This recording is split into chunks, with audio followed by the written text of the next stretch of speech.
महाकुंभ, जिसमें पूरी दुनिया देखेगी, पूरा विश्व देखेगा महिला नागा साधु की महाताकत को।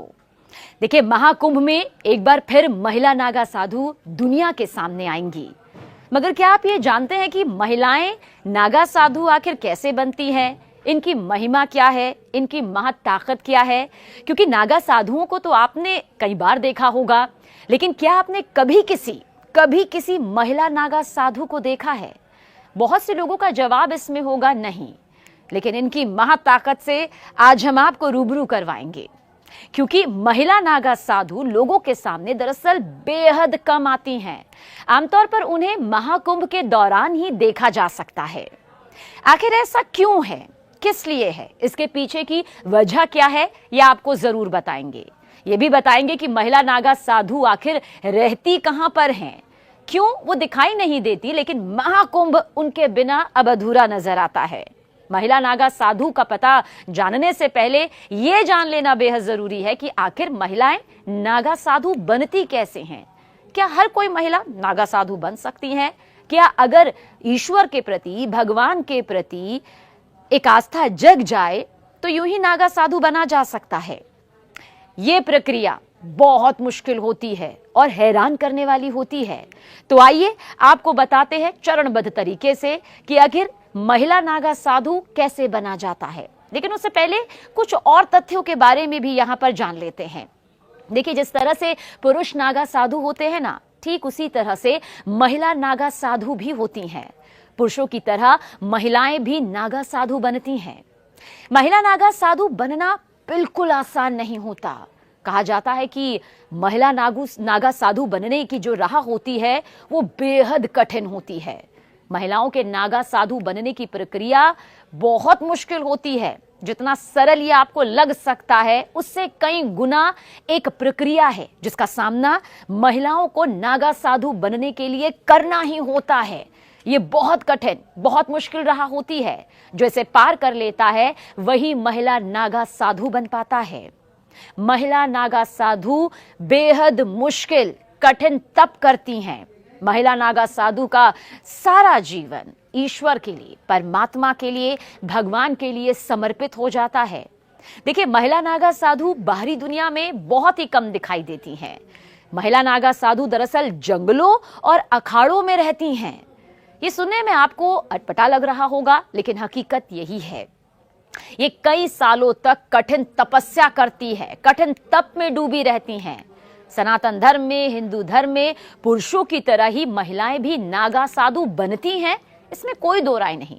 अगर कोई महिला नागा साधु बनना चाहती है, उसकी अंतरात्मा ये कहती है कि वो नागा साधु बनना चाहती है, तो सबसे पहले बेहद कड़े नियमों का पालन उसे कड़े तरीके से करना ही होता है। यहां तक कि उन्हें भी सांसारिक मोह माया जो है उसका त्याग करना पड़ता है। और किन नियमों का पालन करना पड़ता है? देखिए, ये वो नियम है जो हर एक महिला नागा साधु को करना पड़ता है। किसी महिला के मन में अगर नागा साधु बनने की इच्छा प्रज्वलित होती है, उसे लगता है कि वो भी नागा साधु बनना चाहती है, तो उसके लिए पहले 6 से 12 वर्ष तक ब्रह्मचर्य का पालन करना होता है। यह आवश्यक माना जाता है। जो महिला ऐसा करने में सफलता प्राप्त कर लेती है, कामयाब हो जाती है, अपने मन पर काबू पा लेती है, अपनी काम वासना पर पूरी तरह से काबू पा लेती है, तो उसे गुरुओं की ओर से नागा साधु बनने की अनुमति मिल जाती है। जो महिला नागा साधु बनती है, उसके पिछले जीवन के बारे में पूरी जानकारी ली जाती है। ऐसा नहीं है कि अगर किसी के मन में नागा साधु बनने की इच्छा जागी है तो उसका जीवन कैसे रहा है, अब तक उसकी परवरिश कैसे हुई है, उसके जीवन में उसके पारिवारिक तौर पर क्या कुछ जानकारी है, वो सब पूरी तरह से जुटाई जाती है। साथ ही जो महिला नागा साधु बनती है ना, उसे अपने गुरुओं को अपनी योग्यता का विश्वास दिलाना पड़ता है। दरअसल नागा एक तरह की पदवी होती है।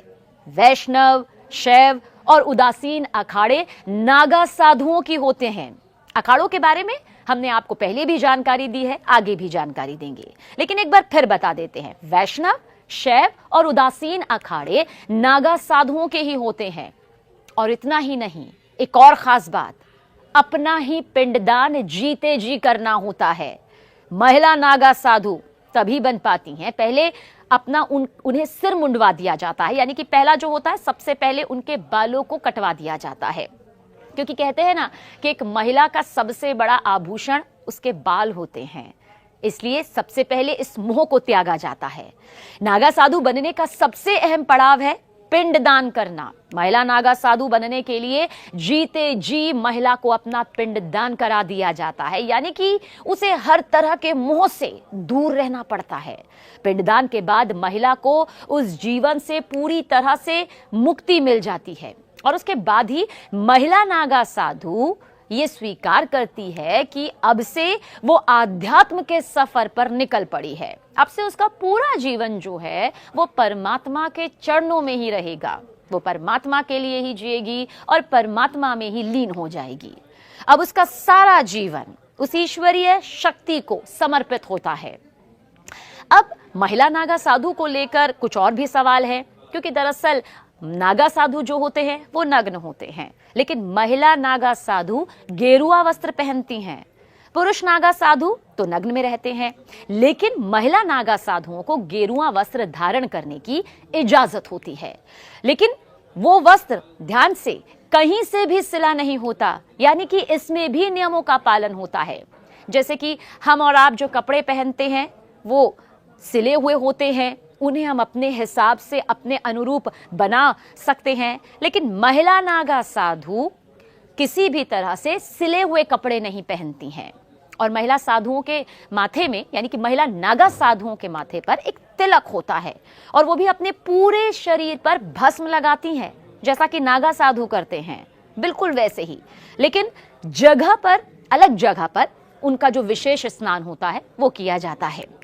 महिला नागा साधु बेहद सादा जीवन जीती हैं, साथ ही साथ एक लंबा और बगैर सिला गेरुआ वस्त्र पहनती है, जैसा हमने आपको पहले भी बताया।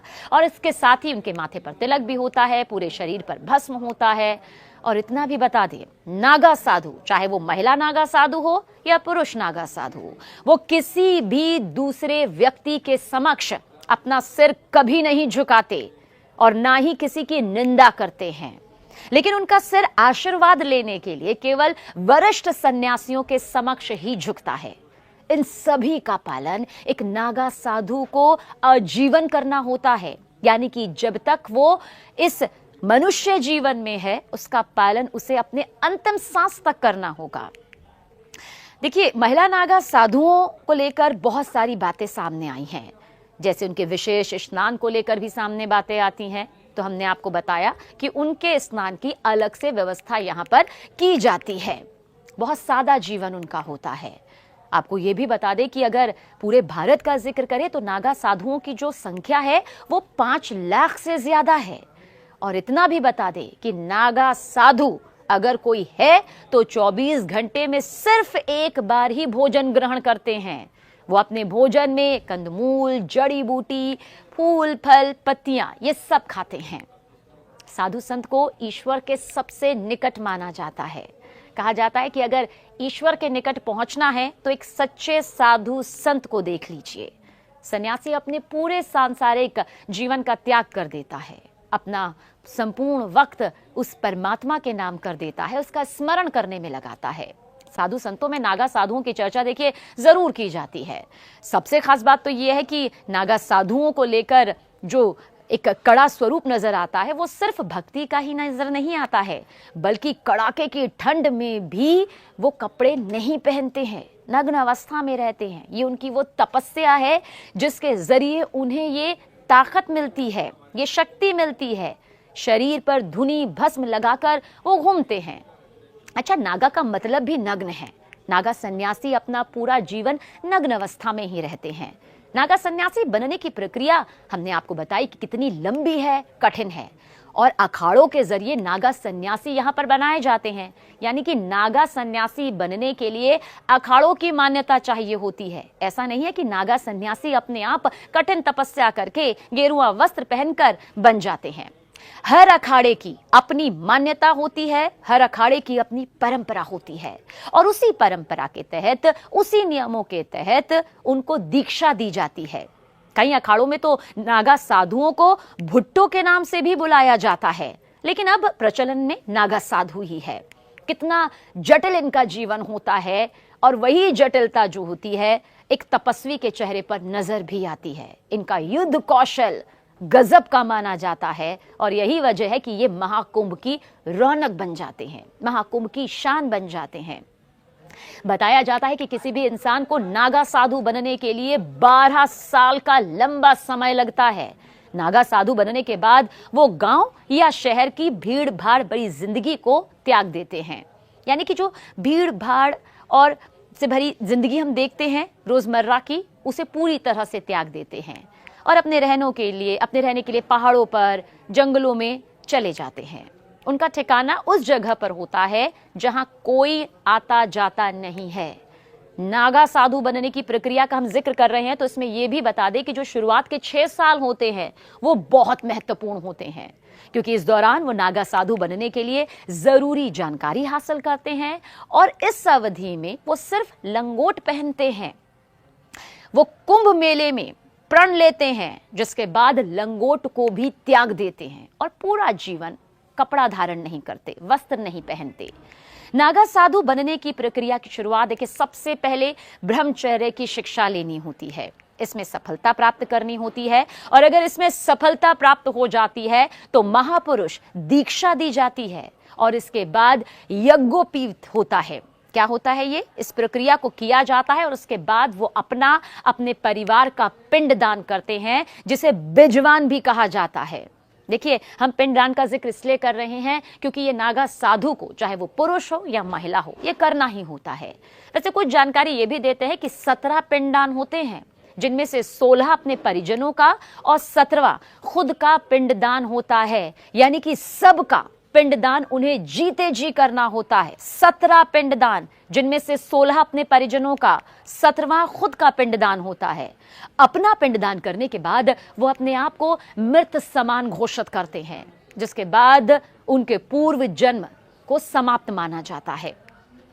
पिंडदान के बाद वो जनेऊ गोत्र समेत उनके पूर्व जन्म की सारी निशानियां मिटा दी जाती हैं।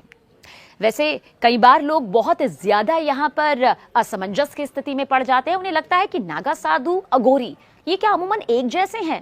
तो देखिए, वैसे तो हम महिला नागा साधु का जिक्र कर रहे हैं, लेकिन ये जानकारी भी आप तक पहुंचाते हैं। देखिए, अघोरी जहां तंत्र साधना करते हैं, एकांत में रहते हैं, तो वही नागा साधु मंत्र साधना और योग करते हैं। समझिए, अघोरी तंत्र साधना करते हैं, वहीं पर नागा साधु जो हैं वो मंत्र साधना करते हैं, योग करते हैं, और सामाजिक स्तर पर नागा साधु काफी सक्रिय रहते हैं। वो धर्म की रक्षा के लिए प्रतिबद्ध रहते हैं और समय आने पर युद्ध तक के लिए तैयार हो जाते हैं। इन्हें युद्ध कला में पारंगत माना जाता है। अखाड़ों का जिक्र हमने किया तो इस समय 13 प्रमुख अखाड़े हैं, जिनमें प्रत्येक में शीर्ष महंत आसीन होते हैं। इनमें 7 वैष्णव सन्यासी, 3 बैरागी वैष्णव और 3 उदासीन सांप्रदाय के हैं। शैव सन्यासी सांप्रदाय के 7 अखाड़े हैं। संतों के 13 अखाड़ों में 7 अखाड़े ही नागा साधु बनाते हैं। हमने इसलिए अखाड़ों का जिक्र किया कि संतों के 13 अखाड़ों में 7 अखाड़े ही नागा साधु बनाते हैं। अब ये कौन से हैं? ये हैं जूना, महानिर्वाणी, निरंजनी, अटल, अग्नि, आनंद और आह्वान अखाड़ा। देखिए, नागा साधु बनने की प्रक्रिया हमने आपको यहाँ पर बताई। नागा साधु का रहन सहन कैसा होता है ये भी आपको बताया। नागा साधु की तपस्या कैसी होती है इसकी भी जानकारी दी। लेकिन नागा साधु एक तरह से सैन्य पंथ है, यानी कि युद्ध करने वाला। सिर्फ तपस्या करने वाला तपस्वी ही नहीं, बल्कि युद्ध करने वाला, वक्त आने पर अपना युद्ध कौशल दिखाने वाला। और वो एक सैन्य रेजिमेंट की तरह बंटकर रहते हैं और अपने त्रिशूल, तलवार, शंख, चिलम से इस दर्जे को दर्शाते भी हैं। देखिए, नागा साधु जो हैं वो कुंभ महाकुंभ के अवसर पर ही दिखाई देते हैं।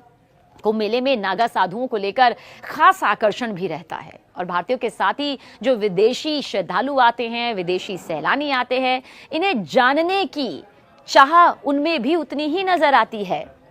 दिगंबर का मतलब आपको बताते हैं कैसे ये इससे कनेक्ट हो जाता है। दिगंबर का मतलब जो आकाश को ही अपना वस्त्र मानते हो, यानी जिन्हें लगता हो कि ये पूरा आकाश जो है ना, वही उनका वस्त्र है, वही कपड़ा है, वही उनका शरण है। कपड़ों के नाम पर पूरे शरीर पर धुनी की राख लपेटे नागा साधु कुंभ मेले में विशेष स्नान के समय ही खुलकर सामने आते हैं और विशेष स्नान, जिसे शाही स्नान कहते हैं, समय समय पर अपनी मंडली के साथ आचार्य महामंडलेश्वर श्री महंत के रथों की अगुवाई करते हुए शाही स्नान कर पुण्य प्राप्त करते हैं। वैसे ये भी बता दें कि राजा भी नागा साधुओं का सहयोग लेते थे। विदेशी आक्रमण की स्थिति में, विदेशी आक्रमण के हालात में कई बार ऐसा हुआ जब राजा महाराजा भी अखाड़ों के नागा साधुओं का सहयोग लिया करते थे। इतिहास में ऐसे कई युद्धों का बखान भी मिलता है, जिक्र मिलता है, जिनमें 40,000 से ज्यादा नागा योद्धाओं ने हिस्सा लिया, अपना युद्ध कौशल दिखाया। अहमद शाह अब्दाली के मथुरा वृंदावन के बाद गोकुल पर आक्रमण करने पर नागा साधुओं ने मुकाबला करके गोकुल की, कहा जाता है कि, रक्षा की थी।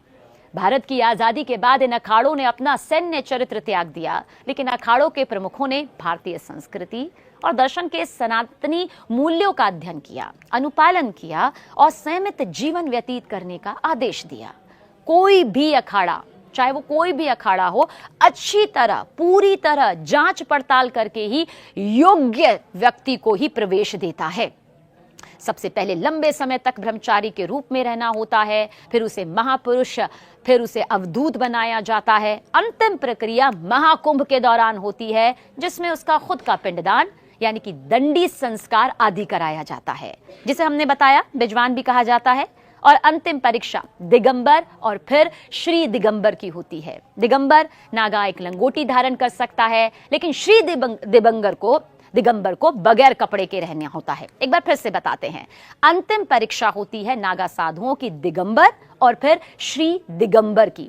दिगंबर यानी नागा एक लंगोट धारण कर सकता है, लेकिन श्री दिगंबर को बगैर कपड़े के रहना होता है और वो इस पूरे आकाश को ही अपना वस्त्र मानता है। तो देखा, जिन नागा साधुओं को आप देखते हैं महाकुंभ में, वो महज सिर्फ साधु नहीं है, उनके पीछे की तपस्या, उनके पीछे की कहानी नहीं, बल्कि हकीकत कितनी ज्यादा मजबूत है।